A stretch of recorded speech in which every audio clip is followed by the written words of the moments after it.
Howdy, my good friends. I'm Larry Bentley, and I was born and raised in the Appalachian Mountains by generations of mountain folks who passed down the stories you're fixing to hear.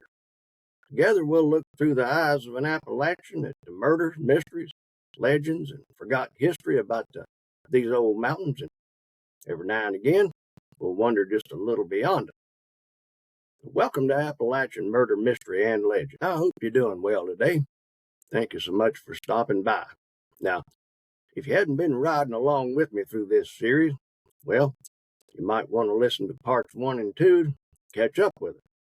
If you have been, well, you already know that the Black Patch County of western Kentucky didn't start out as a war. It started out as a simple complaint. A crop worth less than the sweat it took to grow it. But by the time we reach this point in the story, it ain't a complaint no more. It's something a whole peck different, and something a heap meaner, and something with names attached to it.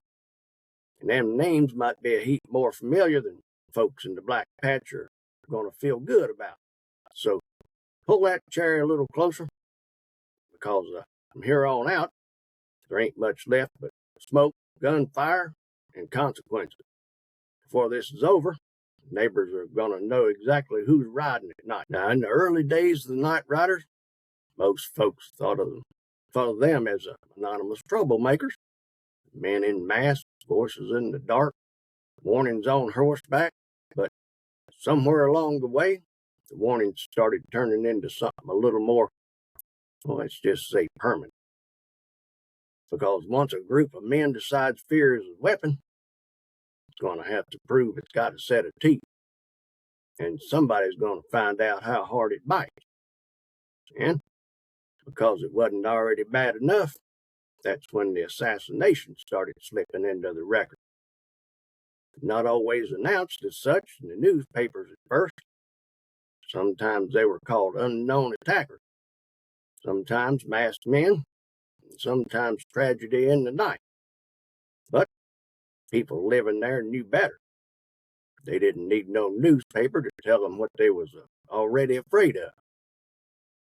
One of the most unsettling parts of that time is how fast the targets changed.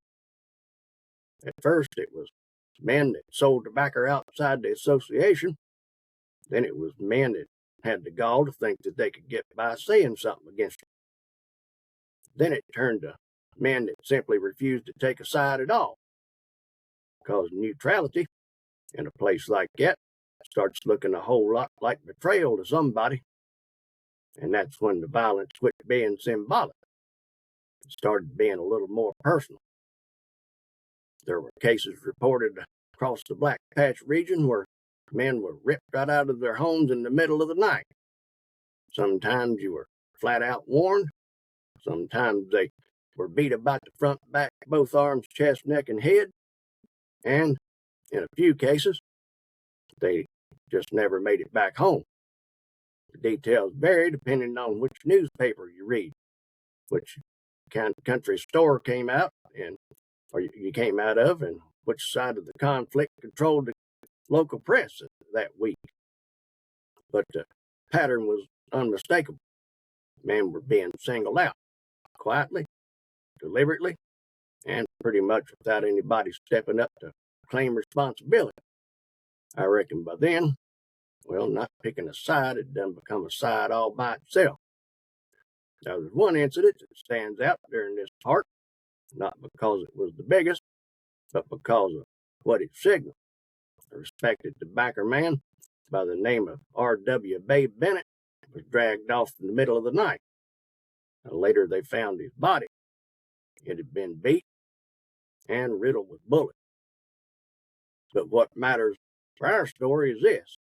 After that, folks stopped believing this was just intimidation, because intimidation don't usually end with bodies turning up dead. And once that line got crossed, well, everything changed. Law enforcement pressure increased. Local folks became even more divided. And before long, even the riders wasn't all riding for the same reasons anymore. Some men only wanted to scare folks. Some wanted complete control, and some, well, had already waded so far into violence that they couldn't walk it back. Now just imagine what life looked like in them places at that time. Not the constant headlines, not the court records, we can all read them. Just real life that a man had to keep living all day, every day. And I'm talking about the part folks had to live through after they folded the newspaper up and laid it on the table. A man leaving his porch at dusk and pausing a little too long before stepping off into the dark. Farmer hearing a horse pass on the road and not looking up from his work. Family pretending not to hear what everybody knows they heard. That kind of silence, well, it don't feel too peaceful to me. It feels like a millstone hanging around your neck, like a grease fire sitting right there in the middle of the breakfast table, and nobody wants to talk about it. And that's where the assassinations matter in this story, because they didn't just remove folks from existence, they changed behavior. Men stopped speaking freely, deals stopped being made out in the open, and entire towns started operating under unspoken rules. Well, don't draw attention, not to yourself, not to your neighbor, not to anything that might bring the night riders or riding up to your front door. But here's the problem with fear like that. Don't stay controlled. It spreads like a wildfire through dry pine. And once it spreads far enough, it starts creating its own logic, and its own justification, and its own momentum. By this point, even some of the original supporters of the Night Riders started to question just what in the blue blazes of hell they were trying to do. Because what started out as protection for farmers was looking a whole lot like something else altogether. Something a right smart harder to explain, and a good bit harder to stop. And in a few documented cases, that shift is where the Night Rider train started leaving the rail. Some quit riding for tobacco altogether, started settling old scores. Targets become less about policy and more about personal disputes. Old grudges start surfacing under the cover of the movement business. And all of a sudden, nobody could tell the difference between justice and revenge. It's been the case through history. Some folks use a cause like this to get revenge, hoping it'll get lost in the mix of war. Now, I want to be careful here, because this is where history gets muddy. Some of the deaths attributed to the Night Riders were later disputed. Some were prosecuted, some never solved, and some were quietly absorbed into the local memory without ever being fully explained in court, let alone at all. But what matters for us telling the story is the effect it had on the region, because whether every detail is agreed on or not, well, the fear was as real as a stroke.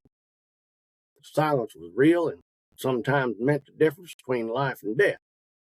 And the consequences, well, there wasn't no question they were real. And eventually, that pressure just kept right on the building until it hit well, I've had it level on the give a damn meter.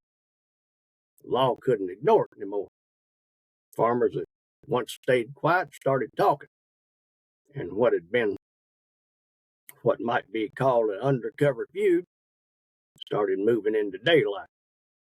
Courtrooms, indictments, trials, and a growing realization that the Black Patch wasn't just a labor dispute anymore, it was a downright shotgun blast of trouble. Now, next time, we're going to follow that pressure all the way into the breaking point, because when the state finally stepped in, it didn't just investigate the Night Riders, it tried to tear them apart and throw them to the wind. And that's where the story stops being about fear in the dark and moves into being about what happens when dark finally dragged into the light like germs under a microscope. So until then, keep your lantern lit and your ears open, because in Black Patch country, the night was still moving.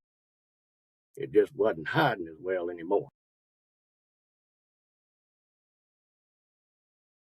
I hope you got something out of our story today. If you did, please rate and review the podcast, or if you're watching on YouTube, Spotify, or Rumble, throw us a like, and don't forget to subscribe or follow wherever you watch or listen. Come on over to Appalachian Murder, Mystery, and Legend podcast group on Facebook, where we talk Appalachian or about anything else you want to talk about. I'll be back real soon with another Appalachian murder, mystery, or legend, and I'll see you then.